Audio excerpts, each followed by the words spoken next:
नमस्कार और अंतर्मंक में आपका एक बार फिर से स्वागत है। नमस्कार। जीवन का असली बीज कहाँ से आया? जब हम कहते हैं मैं, तो उस मैं की उत्पत्ति क्या है?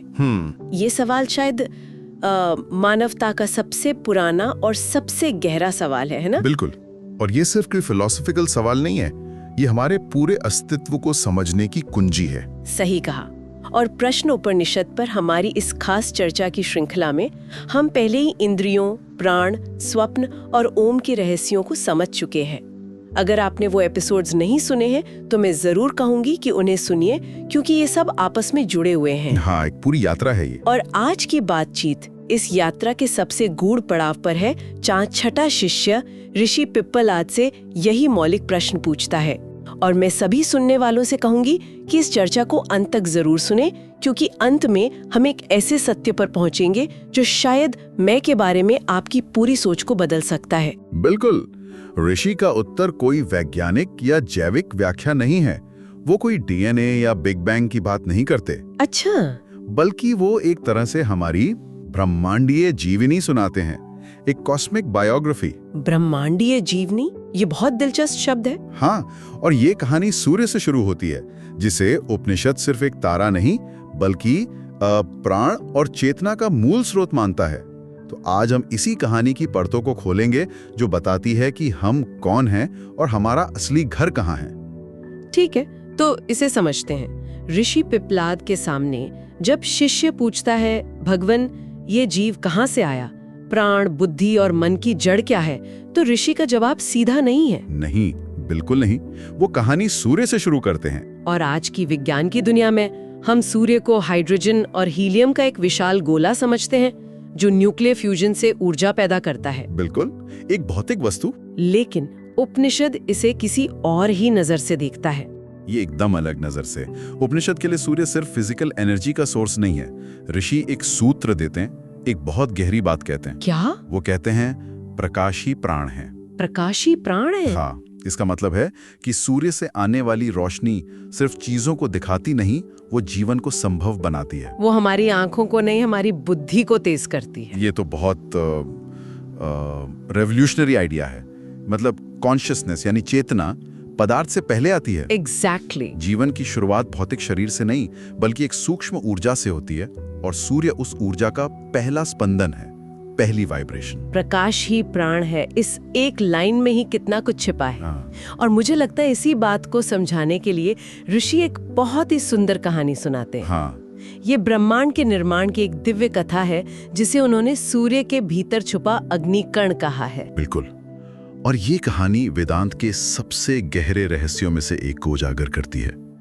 ये बताती है कि हम सब, आप, मैं, ये पेड़, ये जानवर, हम सब उसी एक स्रोत से कैसे जुड़े हैं। तो क्या है ये कहानी? कहानी कुछ इस तरह है। कल्पना कीजिए एक ऐसे समय की जब कुछ भी नहीं था, न तारे, न ग्रह, न समय। कुछ भी नहीं? सिर्फ एक अनंत, शांत, अंधकारमय विस्तार। Absolute silence, absolute darkness. फिर उस शून्य के गर्भ में एक बिंदु जगमगाया। एक बिंदु? हाँ, बस एक पॉइंट ऑफ लाइट। वो इतना तेजस्वी था कि उसकी चमक ने पूरे अंधकार को भेद दिया। फिर वो बिंदु फटा और उससे प्रकाश की पहली किरण निकली, जिससे ऊर्जा की अनंत तरंगें उठने लगी, जैसे पानी में पत्थर फेंकने से लहरें उठती हैं। ये तो कुछ बिग बैंग थियरी जैसा लग रहा है। हाँ, सतही तौर पर वैसा ही लगता है, पर यहाँ जो अंतर है वो बहुत सूक्ष्म और महत्वपूर्ण है। विज्ञान व्हाट और हाउ की बात करता है, उपनिषद हु और वाई की बात करता है। अच्छा, तो आगे क्या हुआ? और कहानी का सबसे रहस्यमय हिस्सा अब आता है। उन ऊर्जा की तरंगों में एक बहुत छोटा, लगभग अदृश्य अग्निकण छिपा हुआ था।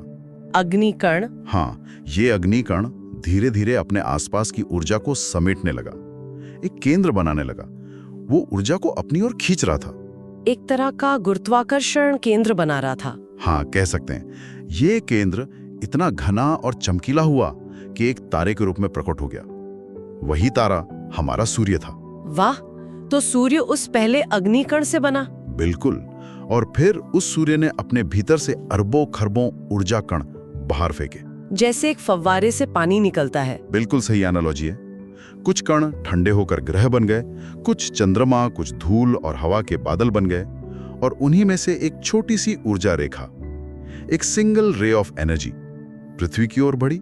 हमारी पृथ्वी की ओर? हाँ, और जैसे ही वो ऊर्जा रेखा धरती के तत्वों से मिली, पानी, मिट्टी, हवा से, तो जीवन बन गई। वो जीवन बन गई। पेड़, पौधे, जल, प्राणी सब उसी एक अग्नि कण की अलग अलग अभिव्यक्तियां हैं, different forms of the same single fire. और यहाँ पर ऋषि उस कहानी का सार बताते हुए शिष्य से कहते हैं, वो कहते हैं वही अग्नि कण जीव बनकर तुम्हारे भीतर धड़क रहा है। ये तो रोंगटे खड़े कर देने वाली बात है ना? यह सिर्फ एक कहानी नहीं है, यह पर्सपेक्टिव बदलने वाली बात है। हम अक्सर खुद को इस ब्रह्मांड में एक छोटी सी अलग थलग चीज समझते हैं। बिल्कुल, एक अकेला इंसान। लेकिन यह कहानी कहती है नहीं, आप ब्रह्मांड का एक हिस्सा नहीं है, पूरा ब्रह्मांड आपके भीतर एक हिस्से के रूप में धड़क रहा है। That's the macrocosm in the microcosm। एक मिनट, यह सुनने में तो बहुत पोएटिक है, लेकिन क्या यह सिर्फ एक खूबसूरत कल्पना नहीं है? आज के दौर में कोई इस बात पर कैसे यकीन करे कि हम सब सूर्य के कण से बने हैं? यह विज्ञान से बहुत अलग लगता है। यह एक बहुत जरूरी सवाल है। देखिए, उपनिषद यहाँ भौतिक विज्ञान की बात नहीं कर रहा, वो चेतना के विज्ञान की बात कर रहा है। चेतना का विज्ञान? हाँ, ये कैसे हुआ उसका जवाब नहीं है, ये क्यों और क्या का जवाब है। ये हमें हमारे मूल से जोड़ता है। जब हम रात में तारों को देखकर एक अजीब सा खिंचाव या अपनापन महसूस करते हैं, हाँ होता है ऐसा, तो शायद वो हमारे भीतर मौजूद उसी ब्रह्मांडी कण की अपने घर को याद करने की पुकार है। ये तार्किक से ज्यादा एक अनुभवात्मक सत्य है। It's something to be felt, not just argued. ठीक है, ये कनेक्शन तो समझ आता है कि हम सब एक ही कॉस्मिक सोर्स से हैं, लेकिन फिर हम सब इतने अलग क्यों हैं? एक इंसान की अपनी बनावट, उसकी पर्सनालिटी, उसके सोचने का तरीका, ये सब कैसे बनता है? क्या उपनिषद इस इंडिविजुअल स्ट्रक्चर के बारे में भी कुछ कहता है? बिल्कुल, बहुत विस्तार से कहता है। यहीं पर ऋषि 16 कलाओं का सिद्धांत सामने रखते हैं। ये जीव की संरचना का एक बहुत ही सूक्ष्म खाका है, एक ब्लूप्रिंट। 16 कलाएं, ये शब्द सुनने में थोड़ा भारी लगता है। क्या कला का मतलब आर्ट है या इसका कोई और मतलब है? बहुत अच्छा सवाल है। यहाँ कला का मतलब आर्ट नहीं, बल्कि अंश, हिस्सा या फैकल्टी है। जैसे चांद की 16 कलाएं होती हैं जो उसे पूरा बनाती हैं, अमावस्या से पूर्णिमा तक। हाँ। वैसे ऋषि कहते हैं कि जीव भी 16 सूक्ष्म हिस्सों से मिलकर बनता है। ये कलाएं मिलकर उस तंत्र का निर्माण करती हैं जिसे हम मैं कहते हैं। तो ये 16 हिस्से कौन से हैं? क्या आप इन्हें थोड़ा सरल तरीके से समझा सकते हैं? हाँ बिल्कुल। इसे एक हाईटेक सूट की तरह समझिए, जैसे आयरन मैन का सूट होता है। अच्छा, ये दिलचस्प है। हाँ, तो जीव यानी वो असली मैं इस सूट को चलाने वाला पायलट है। इस सूट का सबसे पहला और मुख्य हिस्सा है नंबर 1, प्राण, यानी इसकी मेन पावर सोर्स, इसकी बैटरी। इसके बिना सूट ऑन ही नहीं हो सकता। ठीक है, तो प्राण मुख्य ऊर्जा है, बाकी 15? इसके बाद आते हैं 2 से 6 यानी 5 उप प्राण। ये प्राण के ही 5 रूप हैं। ये सूट के अलग अलग इंटरनल सिस्टम्स हैं। जैसे अपान, जो सूट का वेस्ट डिस्पोजल या कूलिंग सिस्टम है। व्यान, जो पूरे सूट में एनर्जी सर्कुलेट करता है। उदान, जो कम्युनिकेशन सिस्टम है, मतलब बोलना या ऊपर की ओर ऊर्जा भेजना। और समान, जो डाइजेशन या एनर्जी कन्वर्जन सिस्टम है। वाह, ये तो बहुत डिटेल्ड है। हाँ, ये सब मिलकर सूट को सुचारू रूप से चलाते हैं। तो हमारे पास पावर सोर्स हो गया, इंटरनल सिस्टम्स हो गए, अब ये दुनिया के साथ इंटरैक्ट कैसे करता है? उसके लिए हैं 7 से 11 यानी 5 कर्मेंद्रियां। ये सूट के टूल्स या एक्चुएटर्स हैं। मतलब हाथ पैर? बिल्कुल। हाथ चीजों को पकड़ने और काम करने के लिए, पैर चलने के लिए, वारी बोलने के लिए, और बाकी 2 इंद्रियां उत्सर्जन और प्रजनन के लिए। इनके जरिए पायलट दुनिया में काम करता है। ठीक है, 11 हो गए, और आखिर के 5, मुझे लगता सबसे जरूरी वही होंगे। हाँ, ये सबसे सूक्ष्म और सबसे पावरफुल हिस्से हैं। 12 से 16 ये इस सूट का सेंट्रल कंप्यूटर है, इसका master CPU, central processing unit. हाँ, इसमें 4 हिस्से हैं। पहला है मन, जो ज्ञानेंद्रियों से डेटा लेता देता है। दूसरा है बुद्धि, जो सही गलत का फैसला करती है। और बाकी 2? तीसरा है चित्त, मेमोरी स्टोरेज, हार्ड ड्राइव की तरह। और चौथा है अहंकार, the I programme. I programme मतलब? ये वो प्रोग्राम है जो मानता है कि मैं ये सूट हूं, जो इस पूरे तंत्र से खुद को आइडेंटिफाई कर लेता है। अच्छा, तो ये अहंकार एक तरह का ऑपरेटिंग सिस्टम है जो पायलट को सूट से जोड़ता है। बिल्कुल। तो ये पूरा 16 कलाओं का सिस्टम है जिसे वो ब्रह्मांडीय अग्निकण, वो जीव चला रहा है। ये एनालॉजी तो कमाल की है। इसने एक बहुत ही मुश्किल कॉन्सेप्ट को एकदम साफ कर दिया। तो इसका मतलब है कि मृत्यु इस सूट का बंद हो जाना है, पायलट का नहीं। बिल्कुल। इसीलिए गुरु कहते हैं मृत्यु जीव का अंत नहीं, सिर्फ प्राण का यात्रा विराम है। जब सूट पुराना हो जाता है या खराब हो जाता है तो पायलट उसे छोड़ देता है। यह हमारे अस्तित्व को देखने का नजरिया पूरी तरह बदल देता है। ठीक है, तो हमारे पास ये हाईटेक सूट है, लेकिन मेरे अनुभव में और शायद बहुत से लोगों के अनुभव में इस सूट के हिस्से आपस में लड़ते रहते हैं। बिल्कुल। इसका सीपीयू यानी मन और बुद्धि अक्सर पावर सोर्स यानी शरीर और प्राण के खिलाफ काम करते हैं। मन कुछ चाहता है, बुद्धि मना करती है और शरीर में ऊर्जा ही नहीं होती। इस इंटरनल कॉन्फ्लिक्ट को कैसे सुलझाएं? आपने बिल्कुल सही नस पकड़ी है। और इसी कॉन्फ्लिक्ट को, इसी आंतरिक खींचतान को समझाने के लिए ऋषि एक और बहुत खूबसूरत कहानी सुनाते हैं, अग्नि, हवा और चंद्रमा की कहानी। अच्छा। हाँ, ये हमारे आंतरिक तंत्र के 3 सबसे महत्वपूर्ण हिस्सों प्राण, मन और बुद्धि के रिश्ते को समझाती है। बताइए, क्या है ये कहानी? कहानी है कि एक बार अग्नि, जो प्राण और ऊर्जा का प्रतीक है, हवा, जो मन की गति का प्रतीक है, और चंद्रमा, जो बुद्धि के शांत प्रकाश का प्रतीक है, में बहस छिड़ गई। किस बात पर? कि उनमें सबसे श्रेष्ठ कौन है। अग्नि ने घमंड से कहा, मैं श्रेष्ठ हूं, मेरे बिना ऊर्जा कहां, मेरे बिना जीवन में गर्मी और उत्साह कहां, सब कुछ ठंडा और मुर्दा हो जाएगा। हवा ने उसे टोका होगा जरूर। हाँ, हवा ने उसे टोका, चुप रहो, मेरे बिना सांस कौन लेगा, गति कौन देगा, मैं ही तो विचारों को एक जगह से दूसरी जगह ले जाती हूँ, मेरे बिना सब कुछ स्थिर हो जाएगा, मैं श्रेष्ठ हूँ। और चंद्रमा? फिर चंद्रमा ने अपनी शीतल शांत आवाज में कहा, तुम दोनों ही गलत हो, मेरे बिना शीतलता और स्पष्टता कहां से आएगी, सही गलत का निर्णय कौन करेगा, मैं ही तो ज्ञान का प्रकाश हूँ, इसलिए मैं सबसे श्रेष्ठ हूँ। और ये बहस इतनी बढ़ गई कि उन्होंने फैसला किया कि वे बारी बारी से अपना काम बंद करके देखेंगे कि किसके बिना काम नहीं चलता। ये तो बड़ा दिलचस्प प्रयोग था। हाँ, और यहीं से कहानी का असली मतलब सामने आता है। हाँ। सबसे पहले अग्नि ने काम करना बंद कर दिया, शरीर की ऊर्जा खत्म होने लगी, पाचन रुक गया, लोगों में उत्साह खत्म हो गया, जीवन ठंडा और नीरस हो गया। पर चल रहा था। हाँ, चल रहा था। फिर हवा ने अपना काम बंद कर दिया, सांसें रुकने लगी, प्राण थम गया, जीवन लगभग खत्म होने के कगार पर आ गया, शरीर एक लाश की तरह हो गया। लेकिन फिर भी चेतना बची हुई थी। हाँ, एक धुंधली सी चेतना बची हुई थी। अंत में चंद्रमा ने अपना प्रकाश खींच लिया, बुद्धि ने काम करना बंद कर दिया। हाँ, और उसके जाते ही सब कुछ बिखर गया, दिशाहीन था, भ्रम और अंधकार छा गया। शरीर में प्राण तो था, लेकिन उसे कहाँ जाना है, क्या करना है, इसका कोई बोध नहीं था। तब उन्हें समझ आया कि वे अलग अलग श्रेष्ठ नहीं हैं। बिल्कुल, उन्हें समझ आया कि जीवन इन तीनों के संतुलन से ही चलता है। वाह। प्राण अग्नि ऊर्जा है, मन हवा उसे दिशा देता है, और बुद्धि चंद्रमा सही निर्णय लेती है। यदि एक भी कमजोर हो या बहुत ज्यादा हावी हो जाए तो पूरा जीवन बिखर जाता है, और इन तीनों के पीछे आत्मा का प्रकाश है जो इन्हें संभव बनाता है। तो इसका मतलब जो हम योग में ध्यान और प्राणायाम करते हैं, हाँ, वो इसीलिए इतने प्रभावी हैं क्योंकि वे इसी आंतरिक तंत्र को संतुलित करते हैं। आपने एकदम सही सार पकड़ा है। प्राणायाम से हम अग्नि को साधते हैं, उसे नियंत्रित करते हैं। ध्यान से हवा मन को शांत करते हैं, उसकी गति को धीमा करते हैं, जिससे चंद्रमा बुद्धि का प्रकाश अपने आप स्पष्ट हो जाता है। बिल्कुल। जब झील का पानी शांत होता है तभी चांद का प्रतिबिंब साफ दिखता है। यह उस आंतरिक त्रिकोण को फिर से स्थापित करने की प्रक्रिया है। मुझे याद है जब मैंने पहली बार प्राणायाम गंभीरता से करना शुरू किया था तो कुछ हफ्तों बाद मुझे एहसास हुआ कि मेरे फैसले बेहतर हो रहे थे। अच्छा। गुस्सा कम हो रहा था।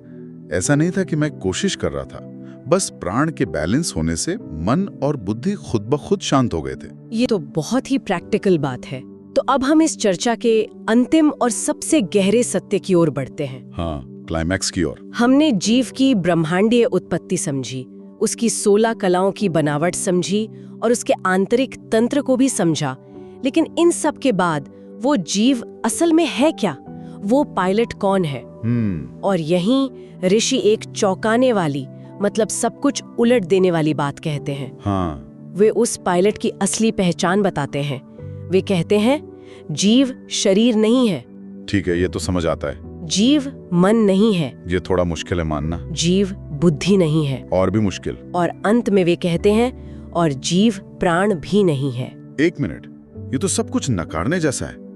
अगर जीव ये हाईटेक सूट नहीं है, इसका सीपीयू नहीं है, इसकी पावर सोर्स भी नहीं है, तो फिर वो है क्या? ये तो सब कुछ खाली कर देने जैसा है। सही कहा, ये खाली करना ही है। इसे नेति नेति कहते हैं, नॉट दिस नॉट दिस। ऋषि समझाते हैं कि जीव वो शुद्ध प्रकाश है, वो साक्षी है जो इन सभी 16 कलाओं का उपयोग करता है। साक्षी, अ विटनेस। हाँ, ठीक वैसे ही जैसे सूरज अपनी किरणों को फैलाता है और उनके माध्यम से दुनिया को रोशन करता है और गर्म करता है, पर सूरज खुद अपनी किरणों से अलग है। अच्छा। वैसी ही आत्मा इन 16 कलाओं को फैलाकर जीवन का अनुभव करती है, पर वह इन कलाओं से परे है। वो इन सब का इस्तेमाल करने वाला है, पर वो इनमें से कुछ भी नहीं है। तो ये जो मैं है, जिसे मैं कहती हूँ, मेरा शरीर, मेरे विचार, मेरी भावनाएं, ये सब असल में वो उपकरण हैं जिनका इस्तेमाल वो प्रकाश कर रहा है। बिल्कुल, आप बिजली नहीं हैं, आप वो हैं जो बिजली का इस्तेमाल करके बल्ब जला रहा है। और जब कर्म पूरे हो जाते हैं, हाँ। जब यात्रा समाप्त होती है, तो ये जीव कहाँ जाता है? ये पायलट कहाँ जाता है? ऋषि कहते हैं तो जीव ब्रह्म की रोशनी में वापस लौटता है। वो नष्ट नहीं होता, बल्कि एक नदी की तरह अपने सागर में एक ऊर्जा के रूप में अपने मूल स्रोत में विलीन हो जाता है। विलीन हो जाता है। हाँ, वेदांत में इस प्रक्रिया को एक बहुत सुंदर नाम दिया गया है, स्वगमन। स्वगमन। स्व यानी अपना, गमन यानी जाना, होम कमिंग, अपने घर वापसी। ये विचार कितना शांत करने वाला है। बिल्कुल। इसका मतलब जीवन का अंतिम लक्ष्य इस दुनिया में कुछ बनना या पाना नहीं है, बल्कि अपने मूल स्वरूप में लौट जाना है। ये यात्रा बाहर की ओर नहीं, भीतर की ओर है। अपने उस स्रोत को पहचानना जो सूर्य के उस पहले अग्निकण से जुड़ा है। तो आज की हमारी इस गहरी पड़ताल को अगर मैं समेटूं, तो हमारी व्यक्तिगत कहानी असल में एक ब्रह्मांडीय कहानी है। बिल्कुल। ये ऊर्जा की एक यात्रा है जो सूर्य के हृदय से एक अग्निकण के रूप में शुरू होती है। 16 कलाओं के एक अद्भुत तंत्र के माध्यम से दुनिया का अनुभव करती है, जिसे हम जीवन कहते हैं। और अंत में यात्रा पूरी करके उसी ब्रह्मांडीय प्रकाश में वापस लौट जाती है। शरीर छोड़ना अंत नहीं है, यह ऊर्जा की यात्रा का एक पड़ाव मात्र है, एक घर वापसी है। बिल्कुल, यही इस छठे प्रश्न का महान रहस्य है। यह हमें हमारे अस्तित्व की एक पूरी तरह से नई तस्वीर देता है। एक ऐसी तस्वीर जिसमें हम अकेले नहीं हैं, बल्कि पूरे ब्रह्मांड से गहराई से जुड़े हुए हैं। यह वाकई अद्भुत है। इस पूरी चर्चा ने मैं के अर्थ को ही बदल दिया है। अगर आप हमारी इस चर्चा को पसंद कर रहे हैं तो हमारे चैनल को सब्सक्राइब करना न भूलें, ताकि आप ऐसी और भी गहरी बातचीत का हिस्सा बन सकें। और यहीं पर मैं सुनने वालों के लिए एक विचार छोड़ना चाहूंगा। जरूर। अगर हर जीव उसी एक ब्रह्मांडीय अग्नि का कण है, तो हमारे और इस ब्रह्मांड के बीच या हमारे और किसी दूसरे जीव के बीच अलगाव का यह विचार कितना वास्तविक है। और दूसरा सवाल, जीवन को भौतिक शरीर की यात्रा के बजाय ऊर्जा की एक घर वापसी की यात्रा के रूप में देखने से हमारे उद्देश्य, हमारे संबंधों और यहाँ तक कि मृत्यु के प्रति हमारा दृष्टिकोण कैसे बदल सकता है? ये एक बहुत गहरा सवाल है जिस पर हम सबको विचार करना चाहिए, और हम चाहेंगे कि आप अपने विचार हमें कमेंट्स में बताएं। और इसी विचार के साथ हम आपको अगली कड़ी के लिए आमंत्रित करते हैं। हमारी इस यात्रा का अगला पड़ाव भी बहुत रोचक होने वाला है। हाँ, अगली बार हम चेतना की यात्रा के और भी गहरे पहलुओं पर चर्चा करेंगे, जिसमें जीवन और मृत्यु, पुनर्जन्म और कर्म के रहस्य शामिल होंगे। और इसे हम 2 दीपक की एक बहुत ही मार्मिक कहानी के माध्यम से समझेंगे, एक जो बुझ गया और एक जो अपने स्रोत पर लौट गया। तो जरूर जुड़िएगा हमारे साथ अंतर्मौंघ के अगले एपिसोड में। तब तक सोचते रहिए। नमस्कार। नमस्कार।